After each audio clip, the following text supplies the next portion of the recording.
এই যে ওনাকে দেখতেছেন, শীত আসলে উনি ফ্লোরে মানে অনেক কম থাকবো। উনি বিছানায় থাকবো। ওই যে ড্রেসিং টেবিলের উপর ঘুমাইবো, সোফায় ঘুমাইবো, সিয়ামের চেয়ারের মধ্যে ঘুমাইবো।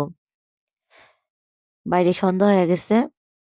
উনি টুং, টুং, টুং, টুং কইরা বিছানার উপর দিয়ে হাঁটতেছে। হাইটা কি দিয়ে করো? এখানে হুম? আসছে। সিয়াম খায়া কি যেন বিছানা থাকতে রাখছে তোমার বাটিটা। চেয়ারটাতে? তো এটার মধ্যে ড্রেসিং দেখতেছে। টেবিলের উপর কত ভাল তারপরে লাগে এই তোমার যে ঘুমাইতে? দুষ্টু কুচি? বসে রইছে। কি ও দুষ্টু কুচি। ঘুম মানে মানে উনার কি ভালো সুখ। কুচি। হেই, হেই, ছোটরা, আমার কলেজে বাচ্চাটা ছোটরা। মাশাআল্লাহ অনেক লক্ষ্মী লক্ষ্মী। একটা বাচ্চা। ওই লক্ষ্মী বাচ্চা। ও ওর নাম হচ্ছে পুচি। কিউট একটা বেবি। পুচি করে ডাক দিলে যেখানে থাকে একদম দৌড়ায় আসবো। আমার ছেলে হঠাৎ করে বলতেছে, "মাম্মা ফ্রাইড রাইস খামো, তুমি ফ্রাইড রাইস বানাও।" তো ছেলে বলছে, "আর আমি বানাবো না, এটা তো হইব না।" তো এই তো রাইসটা রান্না করে ফ্যানের নিচে ঠান্ডা করে নিতেছি। আর এদিকে গাজর, তারপরে বরবটি আর ডিম দিয়া তারপর ফ্রাইড রাইসটাও বানায় নিছি। আর রান্না করব সাথে চিকেন ফ্রাই। এটা হচ্ছে ক্রিসপি চিকেন আর ভেজিটেবল। তো এখানে আমি চিকেন গুলারে মেরিনেট করে তারপরে উপরে ময়দা লাগায় ফ্রিজে রাখছিলাম ডিপে। যখন ঠান্ডা হইছে তারপরে ভাইজা নিতেছি। আর এদিকে চাইনিজ সবজিও রান্না করে নিছি। এই তো কালারটা অনেক সুন্দর আসছে ভেজিটেবলের। আর এই তো আমি আস্তে, আস্তে করে সময় নিয়ে চিকেন ফ্রাই গুলা ভাইজা নিতেছি।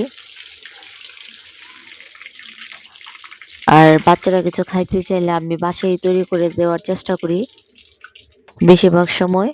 কারণ বাইরের খাবার থেকে ঘরের খাবার তো অনেক ভালো বাচ্চাদের জন্য। তো এরকম আমি বাসায় মানে কষ্ট হইলেও চেষ্টা করি বাসায় বানানোর জন্য। আর এদিকে বাবা-মার খিদা লাগছে। তো আমি ভাবি ১ম এ বাবা-মাকে দিয়া দিল।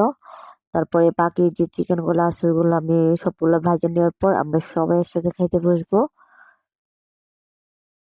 আর অবশ্যই আপনারা দেখে বলবেন যে আমার রাইস, ভেজিটেবল ফ্রাই কেমন হইছে? আর এই যে এদিকে আমি সবগুলা চিকেন ফ্রাই এখন ভাইজা নিচ্ছি। তো আমি যেভাবে এখন সব প্লেট গুলো রেডি করব। আর এসামনি এই প্লেটটাতে খাবে। এই প্লেটটা আমার ননদের জামাই দিছিল। ভাইয়া বিদেশ থেকে আইসা এই প্লেটটা দিছিল। এটাতে আসার পাপা খাইতো। তো অনেকদিন ধরে ও এটাতে আর খায় না। তো এসামনির হঠাৎ করে ইচ্ছে হইছে এই প্লেটটা খাবে। তো মেজবাবি এই প্লেটটি দিল। আর এই তো আমাদের সবার জন্য মেজবাবি প্লেট রেডি করে নিতেছে এখন। আলহামদুলিল্লাহ সবগুলা খাবারই মজা হইছিল। আর আপনাদের কার কাছে ভিডিওটা ভালো লাগছে অবশ্যই কমেন্ট করে জানাবেন। সবাই ভালো থাকবেন। আমাদের জন্য দোয়া করবেন। আর ঠান্ডার জন্য আমার ভয়েসটা এমন বোঝা যায়। সবাই দোয়া করবেন যাতে তাড়াতাড়ি আমার ঠান্ডাটা ভালো হয়ে যায়।